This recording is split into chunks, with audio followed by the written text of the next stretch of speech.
This is our 1989 Jeep Wrangler. It's been sitting in the field and hasn't run for over 12 years. Today I'm going to do my best to try and get it running and back on the trails. Apparently something blew up, fluid leaked all over the ground, and it's been parked ever since. The paint is faded from the sun, there's some electrical work that needs to be done, there's some rust, but overall it's in really good condition for an almost 40-year-old car. The first thing I did was check all of the fluids. Everything was good except for the coolant. So I added some more coolant and it started leaking from the water pump.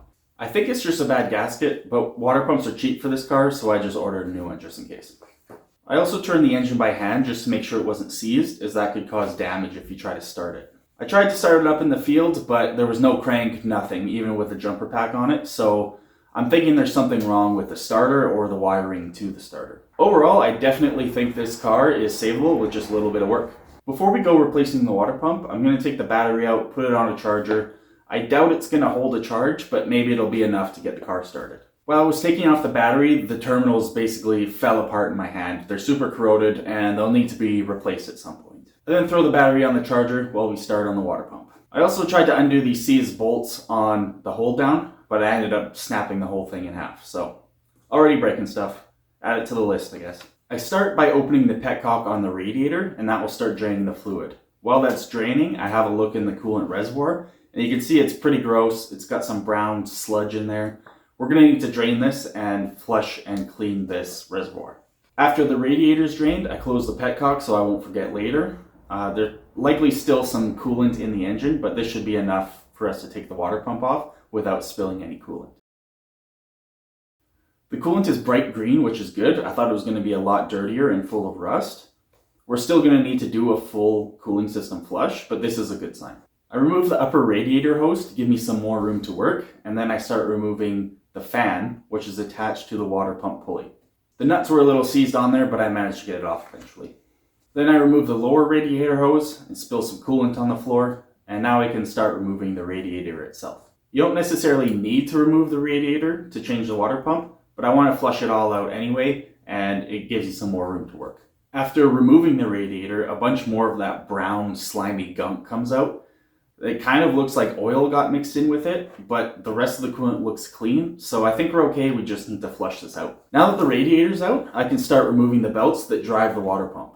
First, I need to release tension on the belts. I start with the alternator and remove that belt, and then I move on to the power steering pump. There are a few bolts holding it in place and a square hole on the back to get a breaker bar in there so you can rotate it. I didn't know about that hole at first, so I'm using whatever leverage I can get with a screwdriver here.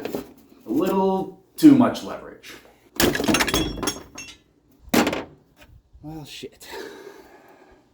Pump's off.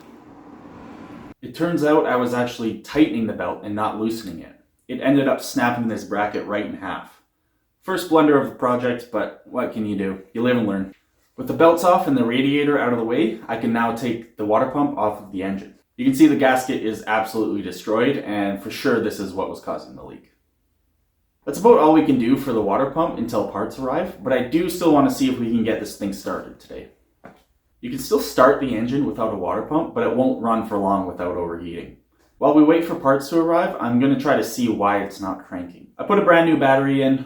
The old one didn't hold a charge at all, and it's over 10 years old, so it needed to be replaced anyways. Now normally when you turn the key in your engine, that sends power to a relay, which allows power to go straight from the battery to the starter and start your car. Now it's possible that there's something wrong with this system, and so the first test I'm going to do is to grab a jumper wire and just give power straight from the battery to the starter. If the motor turns over, then we know something is wrong with the ignition. But when I give the starter direct power from the battery, nothing happens. So that tells me that there's something wrong with the starter itself. I remove the starter to do some more testing on the workbench, and that confirms that the starter is no good. The next day I get a starter from my local parts store and I put it in. Now it's time to try and start the car for the first time in 12 years.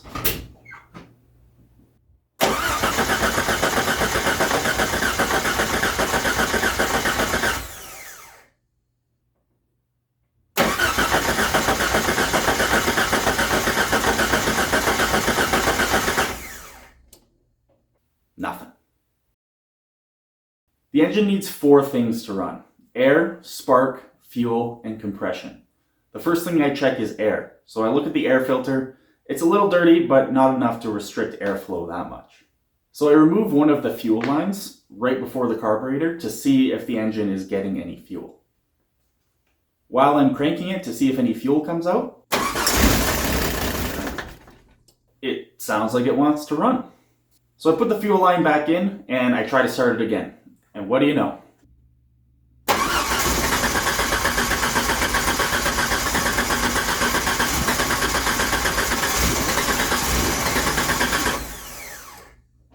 Nothing.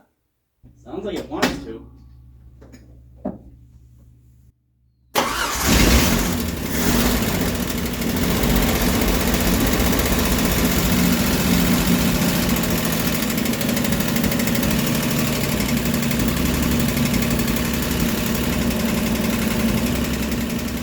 It runs. I'm not sure exactly what the problem was before. Maybe it needed to flush the old fuel out of the lines or something like that. So there you have it. After over a decade of sitting, all it needed was a new starter and a battery to get running again. In the next video, we'll work on getting the water pump in and hopefully take it for the first test drive. I'll see you there.